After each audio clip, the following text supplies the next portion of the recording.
అమ్మ నమస్తే అమ్మా. నమస్తే అమ్మా. ఏమ్మా భోజనాలు ఈరోజు? తెల్లన్నము, సంగటి, పితిపప్పు సాంబారు, అప్పలము, ఉల్లగడ్డ తాలింపు, రసము, పరింపండు, మజ్జిగ, అరటిపండు, తాంబూలం, నీళ్లు. Very good. ఇవండి ఈ పూట మన భోజనాలు. ఇంకా ఈరోజు భోజనంలో హైలైట్ ఏమంటే పపాయ పండు అండి. చాలా చాలా బాగా టేస్టీగా ఉంటుంది.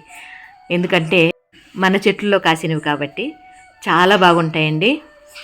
ఎంత టేస్టీగా స్వీట్గా చాలా బాగుంటాయి. అసలు చెట్లలోనే అట్లే వదిలేస్తామండి. చెట్లో పండు అయిన తర్వాతే కోస్తున్నాము కాబట్టి అంత టేస్ట్గా ఉంది. బయట ఎప్పుడైనా కొనుక్కొని వస్తే ఇంతకుముందు కొనుక్కొచ్చేవాళ్ళం కదా, అంత టేస్ట్గా ఉండేది కాదు. ఎందుకంటే వాళ్ళు కొంచెం దోరగా కోసేసి దాన్ని మాగబెడతారు. మనం అట్లా కాదు, చెట్లలోనే మాగబెడుతున్నాం కాబట్టి చాలా బాగున్నాయి. మాకందరికీ సరిపడా కాస్తున్నాయండి. ఇది మా అదృష్టంగా భావిస్తున్నాం. అవునా కదా, మీరేమంటారు? ఇది ఈరోజు మన చిన్న వీడియో. నచ్చితే లైక్ చేయండి. Thank you.